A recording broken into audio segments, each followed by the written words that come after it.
The only people who don't want to disclose the truth are people with something to hide. All these same clues that we're seeing now, the Jewish German people saw then, and they chose to do about that then what we are choosing to do about it now. How do you view that parallel?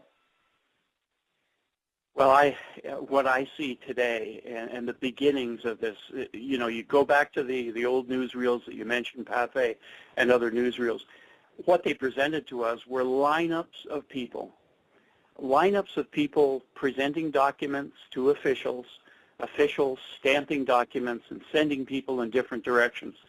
And what they were doing was determining at that point in time who would live and who would die based on certain factors. Of course, the key critical factor was if you were a Jew or you weren't a Jew. And so there was the separation of that easy separation between a Jew and a non-Jew. But they lined up, and they went where they were directed. There was no notion of where it was leading. There were voices out there proclaiming on the street corners where the Nazis were taking society, and those people were beaten up very quickly and dragged off. They were there. We have the same thing. We have the Breitbarts, who is now gone. We have that reporter who had his car blown up, who was now gone. Yep. We have Tom Clancy, who was just murdered. And I'm telling you, you don't hear any autopsy report because they're not doing the autopsy until 5 days when all the chemicals that were injected into him that killed him are out of his system. Then they'll post. Now let me stop you. No, Yes. Hold on. I got to stop you right there, brother. That's an angle that is brand new to me. Talk to us about, you say that Tom Clancy, best-selling novelist, was murdered? Yes, sir. Now let me explain some things. There's a journalist right now who is doing, he has done 2 years of research on me. What has he found out about me? He's found out about the service to my country, the United States of America, that began when I was 18. And I was recruited into an agency right out of school, trained in that agency. Wednesday night at midnight, my career with that agency, spanning 45 years, ended. And it ended because Mr. Obama discovered who I was. And my career was ended. 2 days. That was the warning I got. And I'm telling you, in the agency that I was involved in, it's an alphabet agency. And of course, I've done all the other work that I've done. Of course, I've opened schools in China. I've saved babies. You know, I was nominated. I did all these wonderful things. But behind it all was this career path that I chose as a young man in the service of the American people and to the Constitution. And I did things that were required of me, and will be coming out in I believe it's the New Yorker in December. But this article coming out from this journalist will tell the story of what I did in the service of my country. But beyond that, we know that certain things are being done behind the scenes, that certain people are dealt with because they have done evil things. And so they're dispatched, as it were. I've never been part of that, by the way. That's not been what I've done. But I've certainly changed a couple of governments in the world.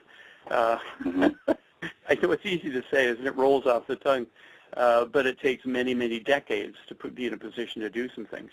This assignment was in South America, believe it or not, and then to China. And so my career path for America took me to those countries where I did certain things. And in that, I mean, this journalist will put it out there. His name is Eric Rush, black fella. He's always being interviewed on Fox by Hannity whenever racial things come up. But he's hung around me for 2 years, gotten to know me very well, and that word will be out there. So for me to say to you that Breitbart was murdered, yes, absolutely true, and I can say that without any hesitation. And same with Tom Clancy. Now, what you don't know is that Tom was a friend of many covert agency specialists. He was a friend, and he used information given to him by people like myself I've talked to Tom many a time, and provided him with information going back to even before the Hunt for Red October, where we already understood how submarine warfare took place and how the Russians acted. You may as well know this now, but the vice president of my company in China that owns the schools and takes care of the babies was actually tasked. He was a colonel. His area of expertise in the intelligence community was, and his assignment was, he's the guy who plotted and planned submarine warfare against America for China. Wow. Now, so I'm giving you a little bit of the information that's going to come out in this article, but of course there are other things. But ask me about how I would be in a position to know about the degree to which laws in our own country would be broken by virtue of protecting the country against foreign influence, first of all, that would be detrimental to the country. And you know, certain agencies of the government are not allowed to operate on American soil. They're tasked with activities outside of America. And there are other agencies that work within America itself. But all of it, supposedly, the task is to protect the American public and protect the Constitution of the United States and to protect the fealty of those who are in our government in terms of being employed or being elected representatives.